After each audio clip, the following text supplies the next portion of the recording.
comparable to human jaw strength, which is strong. Yeah, because you could bite off your own finger if you wanted to. Right. And so could snapping turtle.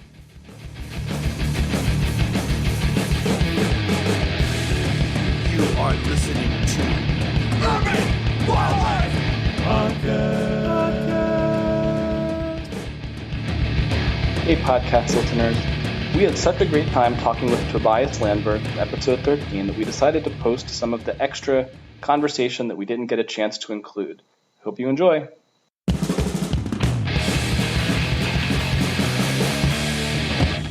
I also just thought also we have some neat stories here, not so much on the Ponderville side, but in the Mexico side, and also with Tobias' story about like the value of urban green space for research and for teaching.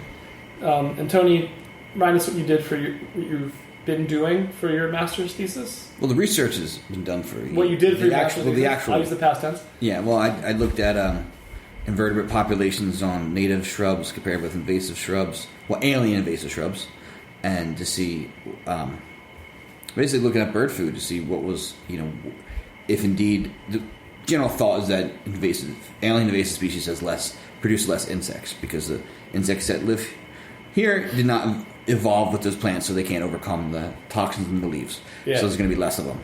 So that's what I looked at, and Japanese knotweed versus our native smartweeds. Yeah. Right. In this case, looking at unfortunately, I wanted to do 3 of each, but I could only find in any good numbers 2 of each, only because of active management at John Hines National Wildlife Refuge was there any viburnum in any number to sample. I've found a few arrowwood viburnums throughout this, Cobbs Creek, but just here or there. The vast majority, I'm sure like 95% of what I sampled was all in Hines. And the spice bush just happens to be not palatable to deer. That's the thought. So there's still plenty of spice bush around. But other than that, it was all multiflora rose, and especially the Asian bush honeysuckle was mostly Amur honeysuckle, but there's some other ones in there. You chose to study multiflora rose? I didn't want to. I was hoping that, but sometimes you just gotta go with what's there. Yeah, if I chose to Wissahickon as my site, I could have used privet, which would have been much more pleasant to study. What's privet? It's one of the common hedges, Okay. I could put cameras up or whatever, but they would get stolen. I couldn't put traps up because I was very limited what I could do. So what did you find in terms of the invertebrate abundance? It was about 2 to 1 on the natives. In terms of numbers, diversity, numbers and diversity. Dang. Well, there you go. Huh. And the stuff that you were finding, was that stuff that was eating, or was it just hanging out? Is it hanging out? A lot of it was spiders. What I found was a lot of spiders, which I assume means that they're feeding on something. But a lot of plant hoppers. Mm-hmm. But I tell you what, with that, my numbers might even be skewed a bit with that because they're so hard to catch. The hoppers. Yeah, and they were on the native plants. They were on the viburnum especially, and it just. What we're doing is mimicking bird foraging. We would time ourselves, and then basically how many captures per minute. I was using high school students, as my field crew. Predator. Yeah, because that's who I work with, and they're great because they don't show bias. They just want to catch everything. So like if I was to take like students like undergrads or something, they'd probably be like, I'm not gonna find anything on multiflora rose. But these students, all they want to do is find stuff, so they're like the best field assistants. But plant hoppers are so hard to catch that there's so many of them that we that's where netting would have really been handy. Right, but it's just challenges. I'm going to tell you, working in the urban environment, just field in general, but then make it in the urban. That's why there's so few urban studies. Remember what you did in Boston with the It's really cool that you were working with high school students, though. You kind of snuck that in. That's amazing. Yeah. That's really hard. I've worked with young students of lots of different ages. Tony launched and ran what was called a docent. Go ahead. Yeah, we did a junior docent program. I don't like the term junior because they were the only docents other than me in this one park. And it was a nonprofit.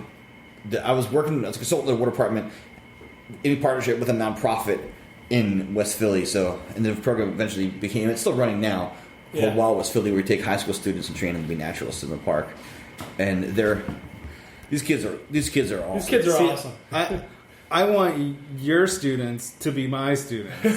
You know what I mean? Yeah. Like, we need people like you sending those kids to college so that they have experience and they bring interests like that to bear. I mean, getting those head starts are huge. I've seen it. You asked about what I was doing in New England. I worked with high school students in Hartford, on Hartford, Connecticut, which is very urban, and this was a job readiness summer program that these kids were working in.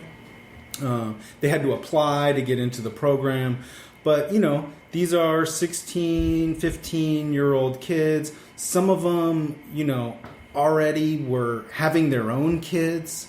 These are young people that had never been swimming, never been on a boat. When you asked them what kind of careers they wanted to be, it was all pavement and asphalt, cops, hairdressers. That was their big dreams. That's what they saw. That's what they knew.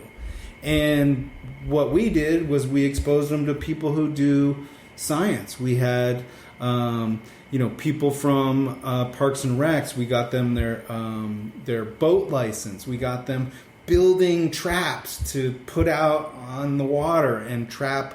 We were studying snapping turtles, and we had a lot of people invested in this, including the National Geographic Society, who designed a camera that we could outfit on snapping turtles and do remote imaging. Wow. Let the turtle go and let it film its own environment. These are big, hard to study animals that live in very difficult, complex, and complicated habitat. They're also burrowers. They don't scrape the cameras right off. They do go under stuff, and we've had some issues with the cameras getting tangled. We've built them so that they come off, as opposed to tangling up the turtle. But by the end of the program, the kids were talking about being, wildlife officers and doctors, and I mean, you name it, their worlds had opened up, and it was a big deal. And that's honestly, it was amazing to watch them change in the course of a few weeks from something, it was a big production, but it's really kind of simple in a way. You take kids outside, and you show them what you can do out there, get them off the pavement. Yeah. So that project, it also turned out we got some really cool data from this. We've been learn about Hartford's snapping turtles. Well, we started in Hartford. It turns out that's not the best habitat to film in. The environment was... Sounds like it's a bunch of mud. It was murky. It was polluted. The video quality was not great. And so, and through various, the way these things works out, some of our partners couldn't stay on the team, and so we moved to different partners in different places. But we've been going since 2007, and so it's 2016 now. We have been doing this almost every year with a lot of different partners. Right now, we have amazing partners with Mystic Aquarium.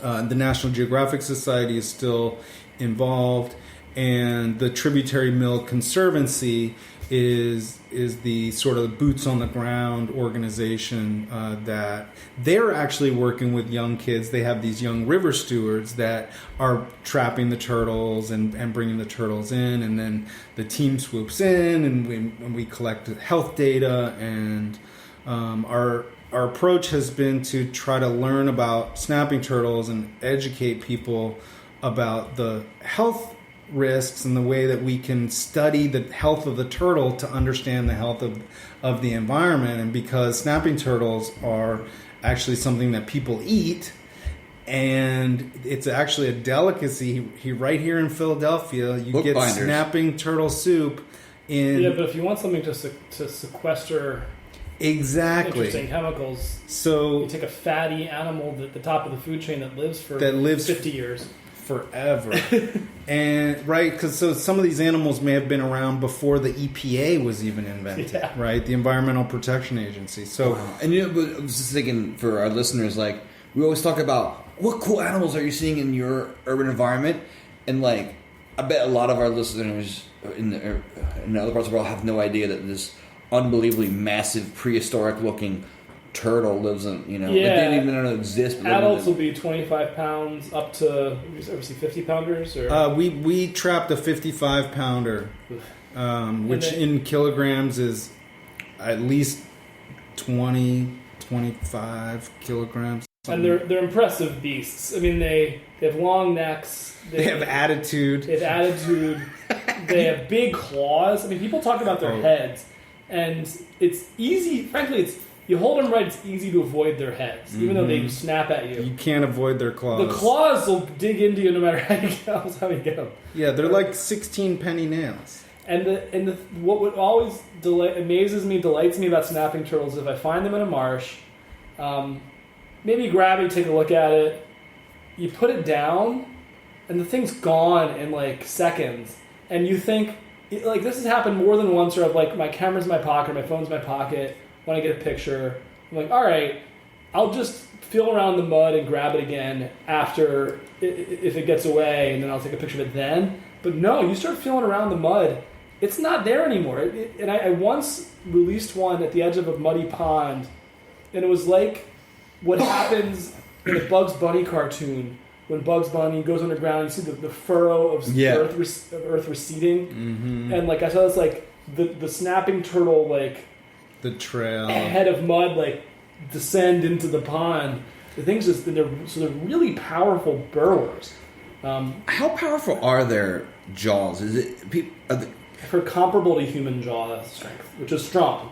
But, yeah, 'cause you could bite off your own finger if you wanted to. Right. And so could a snapping turtle. But people are like, someone told me that it was a little bit inflated. They're like, you could snap a broom handle. And I'm like, I don't know about that, but Yeah, there has been a study of bite force in snapping turtles, and it's impressive. I can't tell you exactly how powerful they are. They're not actually the most powerful jaws in the turtle world, sort of pound for pound. What would that be? The most powerful ones are the mud and musk turtles. That Really? Little guys will hurt if they get your hand. Yeah. well, they feed on snails and mollusks for a living. Oh, so like And some of them get really big. like the loggerhead musks, like that kind of thing. Well, there's the Central American ones, the Claudius and those guys. And I watched when they were doing this study in the early 2000s or late 1900s. No, in the 90s, and they had the bitometer. It's literally a force transducer with two pieces of metal sticking out, and they'd stick it in this turtle's face, and it would bite. And this big mud or musk turtle bent the metal plates that it was supposed to bite onto, and it's supposed to flex. The bitometer went to 999, and then it just crapped out. That was it. So some of these turtles can I was bite gonna really guess hard. like a big like Barber's map turtle or something like that, like another one of the mollusk eaters.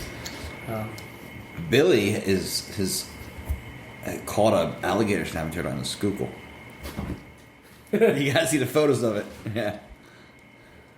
Wow. I'll show you a picture right now. I'm not jealous. Sure this will keep in the. But this is on And For those that don't know, alligator snappers should not be in the Schuylkill River at all.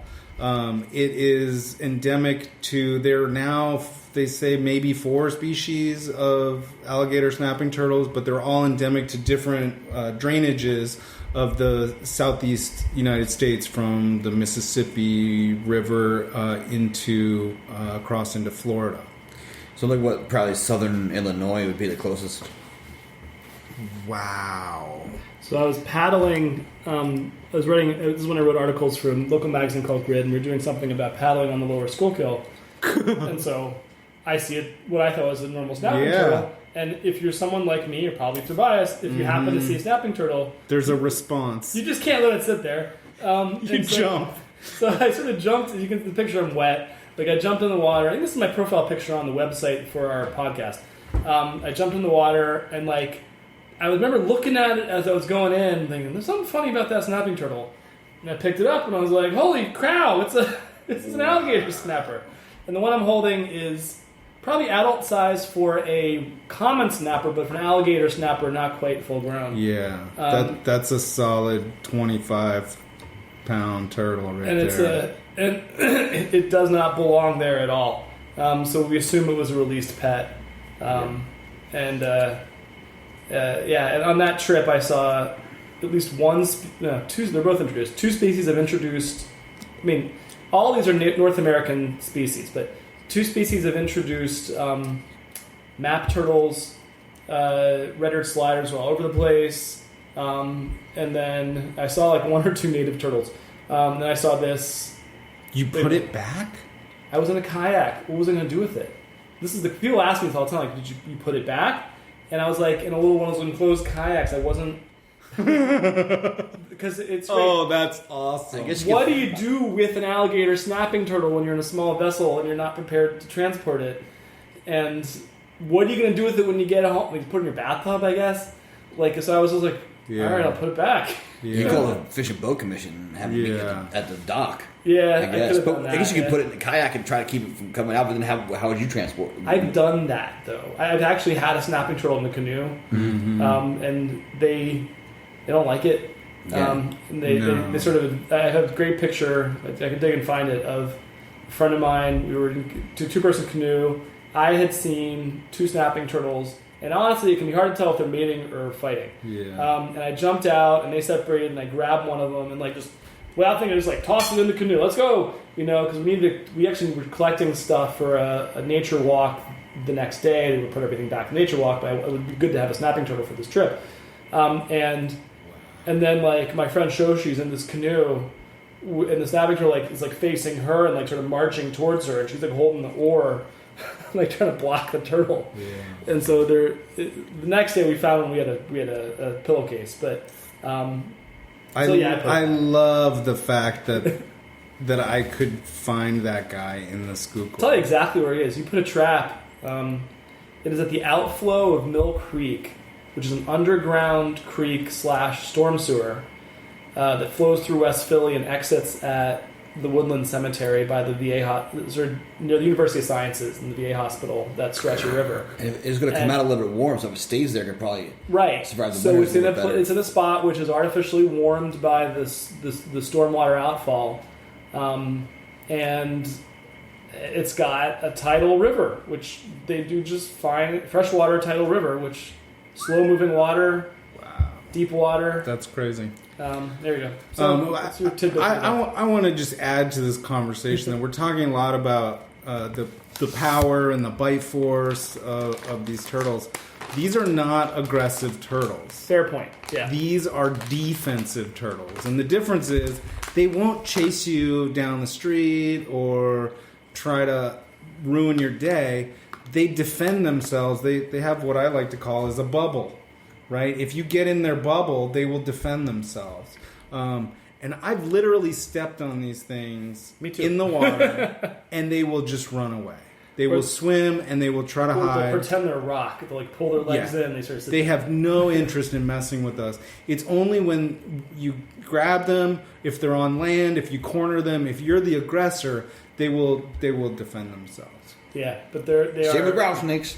Same as brown snakes. But they're and actually when they're little, especially, they'll musk on you. That's the smell of success. Yeah, it really is. I use the exact same expression. It's true. You know you've had a good day if you smell like snapping turtle musk. So I think it's a great way to end. So with that, again, we hope Unless you there's any like. more topics, unless there's any more Oh yeah, urban let's go through wildlife them. anecdotes or themes you want to get in here. I think we're probably good. I mean, I could talk all day about snapping turtles and frogs. We got an Yeah, if hour you and a wanna half, see but I'm some- probably gonna cut this in half. in If you terms want to of see podcast. snapping turtles, come to Philadelphia. Come to John Hines National Wildlife Refuge. Oh, Lord, yeah. Walk out on that boardwalk. It's like 200 meters from the parking lot, And you just park yourself and look and down you the will water. see a snapping turtle, guaranteed. And if the water levels are low, you'll see. Sometimes you'll see their footprints and their paths in the mud. They're all over the place. People, I mean, like the Centennial Lakes. So these little ponds, man-made ponds that are about 140 years old, that are in the West Park section of the parks in West Philly. Tom Whitmer was telling me when they dredged it, they pulled out a bunch of big snapping turtles. They're in Cobb's Creek. They're Well, I've seen the them John basking. Hines, I mean, it's got to be legendary because everybody tells me that that's where they are. And really in ridiculous numbers. and big ones. Yeah. I had to- Well, I want to come back when I have more data on snapping turtles because we're starting a project where we're looking at the genetics and the toxins and pollutants in snapping turtle soup. So we're going to be going around to all places in Philadelphia, buying the snapping turtle soup and doing tests on the meat because Are you going to test whether it's actually snapping turtle meat? Yes. Okay. We're doing the genetics to see if it's snapping turtle because we know that there's a lot of faux turtle or what do they call Mock it? turtle. Mock turtle. Yeah. Thank you. A previous study has shown that it can be veal, it can be turkey, it can be soft shell turtle, it can be all kinds of things. But we're also interested in where it comes from in the population of snapping turtles. But we really want to know if it's safe to eat because these things grow old. They are at the top of the food chain. They concentrate toxins. They live in unbelievably polluted waters. And so they are filled with lead and zinc and a lot of other things that are really bad for people to eat. And I know that the chefs around Philly don't want to poison their customers. And so that's our next project that we're starting. and that's a different take on urban wildlife, but it's still urban wildlife. It still is. People eating because these are wild caught, right? People don't farm snap turtles, right? There is a little bit of I talked to a guy down in the Italian market who sells snapping turtle. He's got a great shop. I wish I knew the name of it. I bought some wild boar salami from him that was out of this world. Anyways, he sells snapping turtle, and it's a byproduct of ranching alligators. So if you set up, same pond. if you set up an alligator breeding operation for alligator meat, you're gonna have snapping turtles in there because you can't keep them out. And Yeah. so then they harvest them. Is that why we probably only have one species of like common snapping turtle because they disperse so well that they're mixing? While It's hard to isolate them. yeah, or could there be? Yeah,